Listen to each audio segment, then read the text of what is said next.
నమస్తే, welcome to YoYo TV. Telangana రాష్ట్రంలో parliament elections వస్తూ ఉన్నాయి.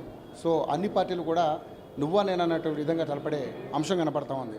ప్రతి పార్టీ కూడా ఈసారి 17కు 17 సాధిస్తామనే ఒక రకమైనటువంటి అంశంతో ముందుకు పోతున్నటువంటి పరిస్థితి మనకు కనపడతా ఉంది. సో ముఖ్యంగా చూసుకుంటే కాంగ్రెస్ పార్టీలో అనేక రకాలైనటువంటి పరిణామాలు కనపడతా ఉన్నాయి. బీఆర్ఎస్ పార్టీ నుంచి చాలామంది సీనియర్ నాయకులు కరీంనగర్ నుంచి జాయిన్ అవ్వడానికి, కాంగ్రెస్ పార్టీలో జాయిన్ అవ్వడానికి పెద్ద ఎత్తున గాంధీ భవన్కి అయితే చేరుకున్నారు. సో ముఖ్యంగా చూసుకుంటే అందులో మా సీనియర్ నాయకులు అయినటువంటి భాస్కర్ రెడ్డి గారు మనతో పాటు ఉన్నారు. ఆయన అడుగుదాం. కరీంనగర్ నుంచి చాలామంది నాయకులు ఇక్కడికి వచ్చి కాంగ్రెస్ పార్టీలో జాయిన్ అవ్వడానికి సిద్ధంగా ఉన్నారు. సో వారి మాటలో వాళ్ళ అభిప్రాయం తెలుసుకుందాం. సార్, కాంగ్రెస్ పార్టీలో ఈరోజు పెద్ద ఎత్తున మీలాంటి సీనియర్లు అందరూ కూడా జాయిన్ అవ్వడానికి రెడీగా ఉన్నారు. ఎందుకు అంటే ఏ కారణం చేతప్పుడు కాంగ్రెస్ పార్టీకి ఆకర్షితులయ్యారు? ఆకర్షితులు అవడానికన్నా ముందు మీకు విషయం చెప్పాలా. గత 30 సంవత్సరాల నుండి మేము కాంగ్రెస్ పార్టీలో ఒక సీనియర్ నాయకునిగా కొనసాగాను. కరీంనగర్ జిల్లా యువన కాంగ్రెస్ అధ్యక్షునిగా, తర్వాత సిటీ కాంగ్రెస్ కమిటీ అధ్యక్షునిగా, మార్కెట్ కమిటీ చైర్మన్గా ఈ విధంగా కొనసాగిన సందర్భాల్లో మరి గత 18 ఎలక్షన్లో మరి మేము కొన్ని అనివార్య పరిస్థితుల వల్ల బీఆర్ఎస్ పార్టీలో చేరడం జరిగింది. మరి ఆ చేరిన తరం నుంచి మేము ఒక బాధ ఏం వ్యక్తం చేస్తూ ఉన్నామంటే, కన్నతల్లి లాంటి కాంగ్రెస్ పార్టీని వీడినందుకు చాలా విచారాన్ని వ్యక్తం చేస్తూ ఉన్నాం మేము. అలాగే ఈ 5 సంవత్సరాలు కూడా ఈ యొక్క బీఆర్ఎస్ పార్టీ యొక్క అరాచక పాలనే అనుకోండి, ఆ యొక్క ప్రజా వ్యతిరేక పాలనే అనుకోండి, అందులో పాలు పంచుకోలేనందుకు కూడా మాకు సంతోషంగా ఉంది. మరి ఇవన్నిటిని బేరీ చేసుకొని ప్రస్తుత పరిస్థితుల్లో ఈ దేశానికి రాహుల్ గాంధీ గారి నాయకత్వం అవసరం, ఈ రాష్ట్రానికి రేవంత్ రెడ్డి గారి నాయకత్వం ఎట్లా అవసరమో, మరి ప్రజలు ఏ విధంగా తీర్పు ఇచ్చి మరి బీఆర్ఎస్ పార్టీని గద్దెదించారో, మరి ఇప్పుడు కూడా మేము ఒక సమయాన్ని చూసి మరి పార్లమెంటు ఎన్నికల్లో మరి మా గతంలో ఉన్నటువంటి అందరం కార్యకర్తలం వందలాది మందిగా ఇక్కడికి వచ్చి మరి మా జిల్లా మంత్రులు పొన్నం ప్రభాకర్ గారు, అలాగే శ్రీధర్ బాబు గారి నాయకత్వంలో మేము ఇక్కడ చేరడానికి వచ్చాం. మరి ఏ విధంగా కూడా ఈ యొక్క పార్లమెంటు ఎన్నికల్లో మా సత్తా చూపిస్తాం. తప్పకుండా మా యొక్క కరీంనగర్ నియోజకవర్గాన్ని గెలిపించుకుంటాం. రాహుల్ గాంధీ గారిని ప్రధానమంత్రి చేసేదాకా విశ్రమించమని చెప్పేసి మేము ఈ విధంగా వచ్చేసాం. కాంగ్రెస్లో సీనియర్ నాయకుడిగా చాలా కాలం పనిచేశారన్నారు. అలాగే మళ్ళీ బీఆర్ఎస్ పార్టీలోకి వెళ్ళడం జరిగిందన్న.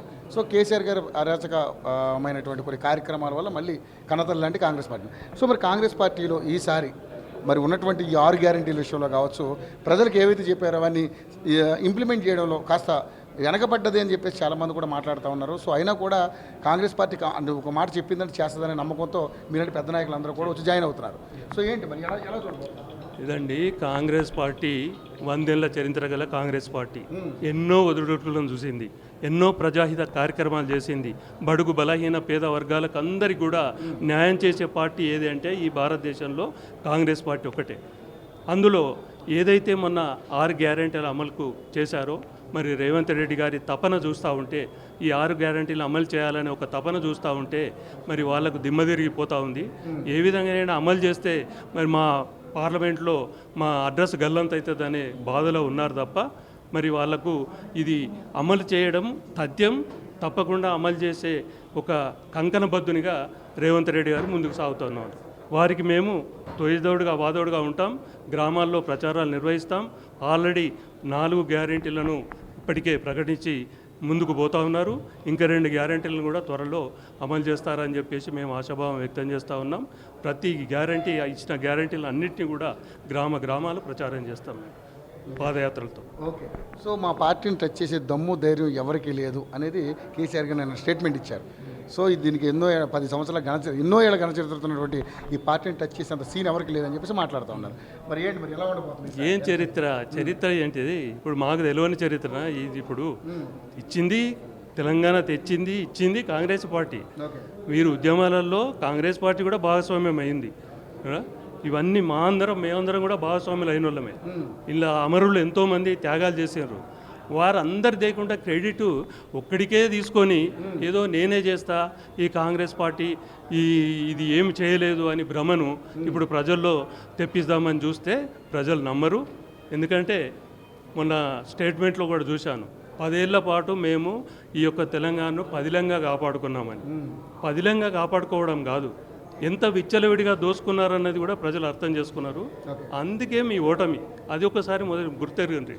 ఎన్ని విధాలుగా ఈ తెలంగాణ నష్టపోయింది అన్నది ప్రజలకు తెలుసు, విద్యార్థులకు, నిరుద్యోగులకు, మహిళలకు, మరి వీళ్ళందరికీ కూడా మరి ఏ విధంగా బోధపడిందో అది ఆ పరిస్థితుల్లోనే ఇప్పుడు ఈ పార్లమెంట్ ఎన్నికల్లో మాత్రం మీ అడ్రస్ గల్లంతు. ఓకే, సో మరి పార్లమెంట్ ఎలక్షన్స్లో ఎవరు క్యాండిడేట్ అనుకుంటున్నారు? అంటే మీ మనసుకి ఏమనిపిస్తుంది? ఏ క్యాండిడేట్ అయితే మీకు బాగుంది అనిపిస్తుంది? ఎందుకంటే చాలామంది ఆస్పిరెంట్స్ ఉన్నారు అక్కడ. ఇది చాలామంది ఆశావులు ఉండటంలో తప్పులేదు. దానిలో అధిష్టానం మొన్న అసెంబ్లీ ఎన్నికలేని అధిష్టానం అందరినీ కూడా నిర్ణయించి చేసి క్యాండిడేట్గా నిర్ణయించింది. వాళ్ళందరికీ పనిచేయడం జరిగింది. కొందరు చేయని వాళ్ళు వెళ్ళిపోవచ్చు, కానీ అంత మాత్రాన ఏం నష్టం జరగలే.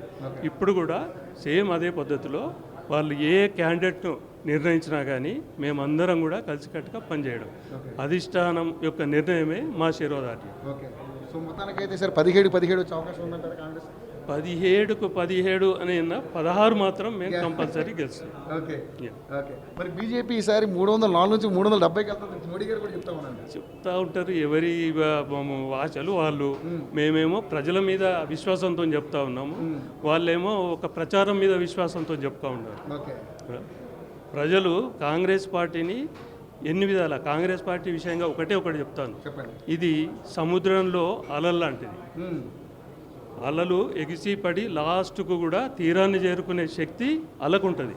అట్లనే కాంగ్రెస్ పార్టీకి కూడా ఈ ఎన్ని ఒడిదుడుకులు వచ్చినా కానీ గమ్యాన్ని చేరుతుంది, ప్రజలకు విశ్వాసాన్ని కలిగిస్తుంది, ప్రజలకు ఒక మంచి చేయడానికి సాహసం చేసే పార్టీ కాంగ్రెస్ పార్టీ. ఓకే, సరే మీరు కొత్తగా జాయిన్ అవుతున్నారు ఇప్పుడు, అంటే మీరు ఆల్రెడీ పాత నాయకులే, మధ్యలో బీఆర్ఎస్కి వెళ్ళడం, మళ్ళీ ఇప్పుడు రావడం, సొంత గూటికి రావడం జరుగుతూ ఉంది. సో మీతో పాటు మీ క్యాడర్ అంతా కూడా, మీ వాళ్ళంతా కూడా వచ్చేసారా? అందరూ కూడా వచ్చేసారు. ఇంకా వాళ్ళతోనట్టుగా ఇంకా వాళ్ళ క్యాడర్ కూడా తీసుకొని వచ్చారు. అంతే, చాలామంది కూడా. ఇప్పుడు మేము కరీంనగర్ పోయినాక కూడా ఒక 1000 మంది కార్యకర్తలను మళ్ళీ ఇంకా సమీకరించి కూడా ఒక పెద్ద మీటింగ్ కూడా ఏర్పాటు చేస్తున్నాం. మా మంత్రి పొన్నం ప్రభాకర్ గారు, శ్రీధర్ బాబు గారి నేతృత్వంలో. సో ఫైనల్గా నిన్న బల్కా సుమన్ గారు మాట, ఒక ఉద్యమ నాయకుడు, ఆయన కూడా ఒకసారి ఎంపీగా చేశాడు, ఒకసారి ఎమ్మెల్యేగా చేశాడు. అటువంటి ఆయన రేవంత్ రెడ్డి అంటే ముఖ్యమంత్రికి ఒక ఒక ఒక ఒక ఒక బాధ్యత ఉంటుంది, దానికి ఒక పదవికి ఒక గౌరవం ఉంటుంది.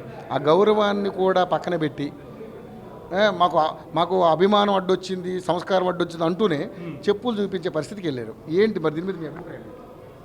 దేనికైనా కొంత హద్దు ఉంటుందండి. ప్రజలు ఎంత నీచంగా అర్థం చేసుకుంటారు, ఏ విధమైన సంస్కృతమైన భాషలు వాడుతూ ఉంటే, నీచ సంస్కృతి భాష వాడుతూ ఉంటే ఆ విధంగా ఇప్పటి వరకు కూడా ఏ ముఖ్యమంత్రిని ఎవరెవరు ఏ భాషలో తిట్టుకున్నా కానీ ఈ పద్ధతిలో ఎవరు తిట్టలే. మరి ఇది ఎందుకు ఆయన రెచ్చగొట్టే ప్రసంగాన్ని ఎవరు ప్రోద్బలంతో ఆ విధంగా మాట్లాడినది అది భవిష్యత్తులో తేలుతుంది. ఆ విధంగా మాట్లాడడం సమస్య కాదు. ఆయన ఒక విద్యార్థి నాయకుడే, మరి ఉద్యమాల్లో పాల్గొన్నటువంటి వాడే. మరి ఒక్క నెల రోజులే అధికారం అయిపోయినాక 2 నెలల్లో ఇంత ఫ్రస్ట్రేట్ అయిపోతే మరి భవిష్యత్తు రాజకీయాల్లో బాగా దెబ్బతినాల్సి ఉన్నట్లని చెప్పి నా అభిప్రాయం. Thank you so much sir.